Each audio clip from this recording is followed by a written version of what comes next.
So ayun, what's up naman mga kaibigan. So for today's topic or sa topic natin ngayon is ituturo ko sa inyo kung paano mag-download ng Wi-Fi ng bayan license. So let's go. First, yan, punta lang po tayo sa ating Google and search natin is Wi-Fi ng bayan. Yan, after po nan is scroll up lang po natin, hanapin natin yung mismong website or yung mismong, so ito po siya, yan. So click lang po natin yan. Yan, pag na-click na po natin yan, ito po makikita nyo yung mismong kanyang system. So ngayon ang gagawin lang po natin, scroll down lang po natin and then click po natin itong download. After maklik yung download or yung download image, dito maraming lalabas na mga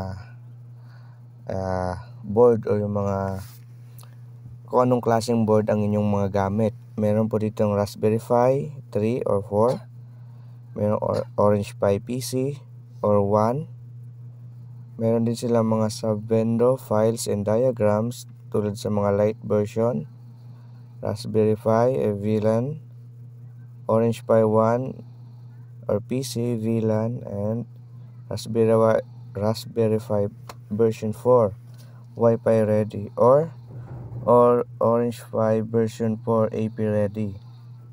And sobrang dami nilang image. So dito ang i-click lang po natin, example lang naman po yung standard na ginagamit natin, which is Orange Pi 1, and kadalasan naka USB to LAN siya. So bale ang i-click lang natin dito is itong Orange Pi PC/1 full version 5. So click lang po natin yan.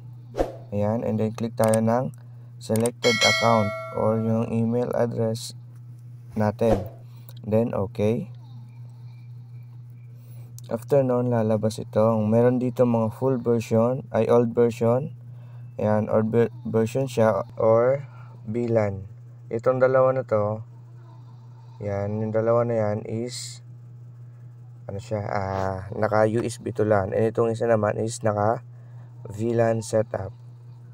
So back tayo, dahil ang kukunin natin dito is yung pinaka updated na version ng Wi-Fi ng bayan.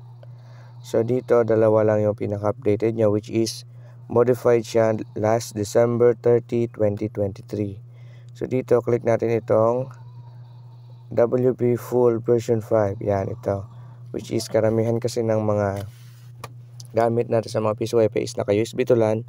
So ito yung ating i-download. Click lang natin yan, and then hintayin natin siyang mag-download kusa hanggang sa matapos yung ating Wi-Fi ng bayan image. Ayan. After po nyan, kailangan natin siyang i-extract ating cellphone para ma-reflash na natin sa ating SD card. Medyo mahina yung ating signal. Wait lang natin hanggang sa matapos yung kanyang download.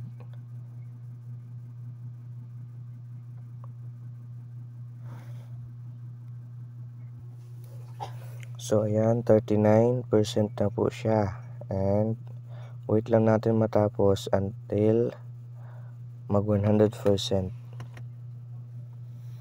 Yan, okay na, malapit na. 99, 100. So after po siya natin ma-download, so simple na. Tapos na ang ating pag-download ng ating Wi-Fi ng bayan image. So yun, after natin ma-download doon is pupunta lang tayo sa ating Google Drive, which is ito. And then dito po natin makikita yung ayan, sa Google Drive. And dito po natin makikita yung ating dinownload kanina, which is yung WB full version 5. So ito po yun, yan. So ang gagawin po natin dito is i-reflash na natin yung ating ang ating Wi-Fi ng bayan sa ating SD card. At yun po ay mapapanood nyo sa part 2 ng ating tutorial. Thank you po and God bless.